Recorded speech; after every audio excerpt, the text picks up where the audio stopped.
My name's Graham Warren. I'm a Professor of Archaeology in the School of Archaeology at UCD, and with my colleague Conor McDermott since 2009 we've been running a project here combining archaeological research, teaching, community involvement and engagement here in the wonderful landscape of Glendalough. And you're joining us just towards the end of our 2022 excavation season, looking at a range of features in the landscape immediately next to the main monastic complex here. Since 2009 we've been trying to look at the history of the valley as a whole. At the upper lake we dug in a variety of areas up there, but perhaps the most interesting one was against the circular stone monument there that's sometimes known as the Caja. It's one of the most dominant things that people see when they visit there. Kids run round in circles around it and all sorts of things. And it's quite a strange archaeological feature. At some points people had thought that it might be an example of an early medieval ring fort, so a form of domestic settlement of the early medieval period. But during the 20th century people have been looking at that monument and saying that it didn't really seem right. Aspects of its architecture weren't quite appropriate for an early medieval date. And we put a very small trench in against the wall of that, the Caja, that enclosure, just on the outside of it. And what that's demonstrated is that, yes, the monument that you see now has been substantially reconstructed, substantially played around with, but actually it is sitting on the location of early medieval settlement. And the earliest phase of that early medieval settlement is a V-shaped ditched enclosure, a circular ditched enclosure, with the ditch being about 2 meters wide, maybe 1.5 meters deep. And that ditch has a couple of interesting features. So at the bottom of it is a vertical slot. And that's a feature sometimes called an ankle breaker, because it's there as a defensive feature to stop people charging across the ditch. And the bottom of that ditch was also full of slag, the waste material from iron production, so industrial activities. So you have an early medieval settlement feature associated with defensive properties and associated with industrial activities. My name's Ian Edwards and I'm a head guide for Wicklow Mountains National Park. So we're employed by the National Parks and Wildlife Service in the aegis of the Department of Housing, Local Government and Heritage. And I have the great job of being based here. This is my outdoor office. So I learned that one of the trenches they had here near the Caja in the Upper Lake area, they discovered an arrowhead that was 4,000 years old. And that you remember that. You remember being told that face to face. So then we can then feed that into our education programs. We do human geography hike, mainly for junior cert kind of students. I always kind of mention this arrowhead that we found here, because when we arrive in Glendalough, there's a car park, there's a certain amount of facilities. This is managed for recreation, so the lawns are mown, and it's very, very beautiful. But we wouldn't know that there's a 4,000-year arrowhead unless there had been a dig. So that kind of feeds into our education programs. And when you tell primary and secondary school students about the arrowhead, then it opens up a whole world of hunter-gatherers and game and surviving off the land and hunting bands. It's a completely different world. Just that one little arrowhead. So Glendalough is a wonderful landscape for us to bring our students to.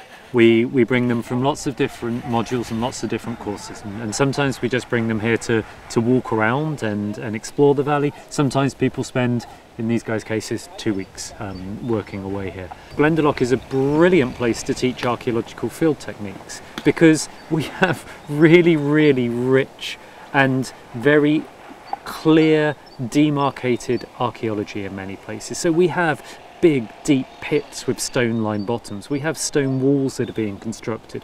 We've got loads of medieval pottery being found. We've got loads of burnt bone.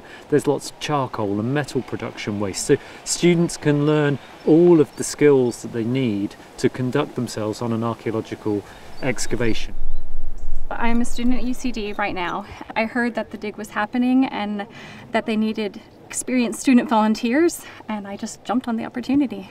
Right now I'm doing a drawing of what's in front of me. I can see I'm in a pit that I actually excavated and dug out layer by layer. As I go through different layers, I can see either how the layers came to be, how the soil came to be in the pit. I can actually see the sides of the pit where somebody in the past dug down into it. And each layer has different characteristics. Some of them have things in it. So right in front of me, I actually have a bit of charcoal, and there's a dump of it here, and it kind of slopes downward. And then over my side over here, I have layers of dirt, and all of them are sloping this way. So things like that tell me that the dirt must have fallen in or been dumped in from this side and fallen downward. And that might give us a clue of what they were doing in the broader area. Yeah, it's been really good so far. It's something completely different to the lectures. You kind of learn about it in theory, and then when you come here, you get to actually dig in the dirt instead of just talk about it. Yeah, so it's really nice getting to actually see some artifacts. The most interesting thing that was found was some animal bone, possibly an Elizabethan coin, and then outside of that, quite a lot of pottery, medieval pottery. So this is just a little bit of bone that we found excavating. I think, if it was human bone, we'd think twice about showing it. Really over here in this pH is too acidic, so you wouldn't find human bone anyways.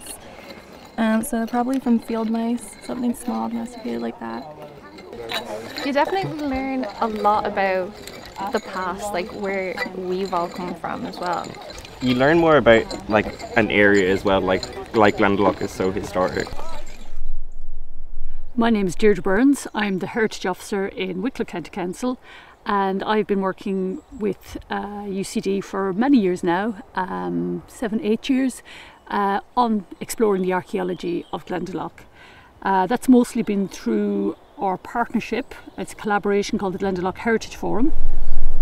So one, I suppose, really exciting bit of the archaeology that we've been doing here in recent years has been introducing the community archaeology element, and that's where we open it up for volunteers to just come along. So these are lay people who are non-professional archaeologists, just have an interest and come along and volunteer their time. And from chatting with the volunteers, it's brilliant to see as well as the learning, the camaraderie, if you like, and the friendships. So where the dig takes place is actually on National Park land, and the National Park facilitates the dig happening every year, which is great.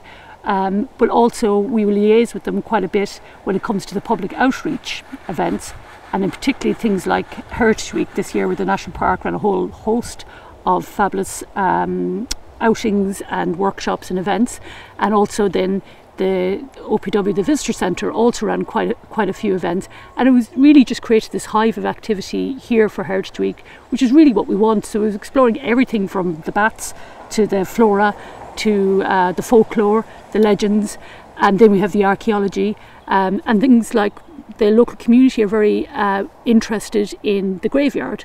So I suppose the joy of the really positive thing about the Glendalough Heritage Forum is it brings all these little strands together. So all the different groups and interest groups and agencies, statutory bodies, everybody's working together for a common purpose, was really to find out a little bit more about the valley here.